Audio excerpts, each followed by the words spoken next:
I used to think my daughter drew so much because she was lonely. She was 6 when it started, still at the age where silence felt natural to her. She could sit at the dining table for hours with crayons spread out like a small ritual, tongue tucked between her teeth, completely focused.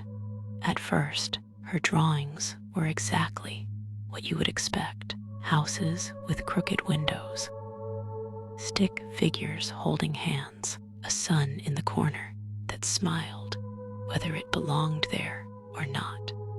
That changed a few months after we moved into the house.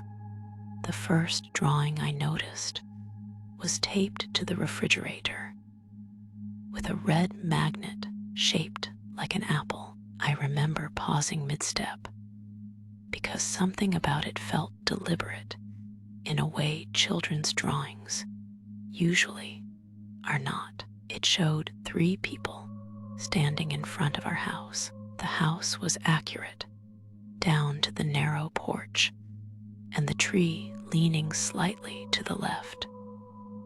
The people were not. They were taller than us, thinner, their arms hung too long at their sides, and none of them had faces, just smooth, empty ovals where features should have been. I asked her who they were. She didn't look up from the table when she answered. She said they were the ones who stand outside. I assumed she meant neighbors, or maybe people she had seen on walks with my husband. Children mix imagination and memory without effort. That was something I reminded myself often during those first weeks. More drawings followed. They appeared quietly, one at a time, taped to walls, tucked under books, slipped between pages of notebooks. Each one showed the same figures. Sometimes there were 2, sometimes 4. Once there were 6 of them, standing in a line along the fence in our backyard. What unsettled me was not the repetition, it was the consistency. Their height never changed, their proportions never shifted, even the spacing between them stayed precise, as if she was copying from something rather than inventing it. One afternoon, I sat beside her while she drew and asked where she learned to make people like that. She paused, crayon hovering just above the paper, and said she wasn't making them, she was showing them the way they were supposed to look. I laughed because the alternative felt unreasonable. That night, after she went to bed, I gathered the drawings and spread them across the living room floor. Seeing them together made something tighten in my chest. In nearly every picture, the figures were closer to the house than before. In the earliest ones, they stood near the edge of the yard. In the most recent, they were right up against the windows. One drawing showed them inside. They were standing in the hallway. I recognized it by the patterned rug and the small table near the wall. The perspective was wrong, slightly too high, as if the person drawing it had been taller than my daughter. I woke her gently and asked when she had drawn that one. She said she drew it after bedtime when they came in to check the rooms. I told her that nobody came into the house at night. I said it calmly, carefully, the way you correct a child without inviting fear. She frowned and asked why they would knock if they were already allowed inside. That was the first night I checked the locks more than once. Over the next few days, her behavior shifted in small ways that were easy to excuse if you wanted to.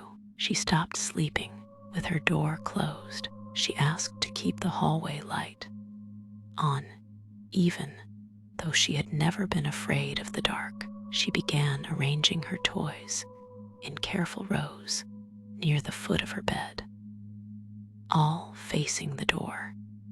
When I asked why she did that, she said it helped them count. I asked who she meant. She looked at me for a long moment and said I already knew. The drawings became more detailed. They showed furniture moved slightly out of place, the couch angled differently, the dining chairs turned inward. One picture showed the front door open, just enough to reveal darkness beyond it. Another showed the figures standing in my bedroom while I slept. That drawing stayed folded in her backpack for 2 days before I found it. I do not know how long she had been carrying it with her. I showed it to my husband that evening. He listened, nodded, and said she was probably reacting to the move. New house, new routines, new fears finding shape in familiar forms. He suggested limiting her drawing time. That night, I removed the crayons from the kitchen drawer and put them on the highest shelf in the pantry. I told myself it was temporary, just enough to reset her imagination. The next morning, I found a drawing on the refrigerator. It had been made with pencil. The lines were darker, pressed hard into the paper, as if whoever drew it had needed it to be permanent. It showed the same figures, closer than ever, their hands pressed flat against the walls of the house. Below them, in careful letters, were the words, "We can wait." I asked her where she got the pencil. She said they brought it. I began to pay attention to the house itself.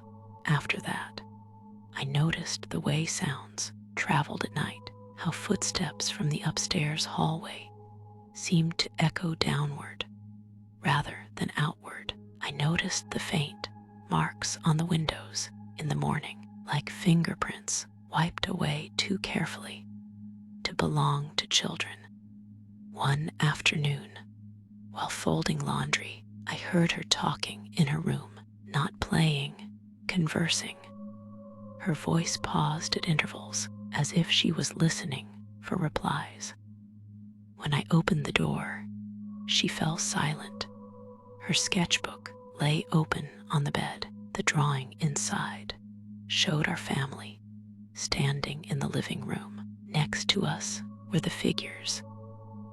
They were closer now, their arms overlapping ours. In the corner of the page was a smaller image, the house drawn again, empty. She told me they were practicing. That night, she asked if she could sleep in our bed around 3 in the morning. I woke to the sound of paper tearing. When I sat up, she was standing at the foot of the bed, holding a drawing in both hands. She said they didn't need the pictures anymore. She said they knew us now. The next morning, every drawing in the house was gone, not thrown away, not hidden, gone completely, including the ones taped to the walls. The red apple magnet lay on the floor beneath the refrigerator. She stopped drawing after that. Weeks passed, then months. Her behavior returned to normal. The hallway light stayed off at night. The toys returned to disorder. The house felt ordinary again, heavy with routine and familiar noise. We told ourselves it had been a phase. Years later, while cleaning out the attic, I found a single sheet of paper tucked inside a box of old clothes. It was yellowed with age, edges soft, as if it had been handled often. The drawing showed our house as it looks now, older, weathered. In the window stood 3 figures, and in the foreground was a woman drawn from behind, standing at the dining table, holding a pencil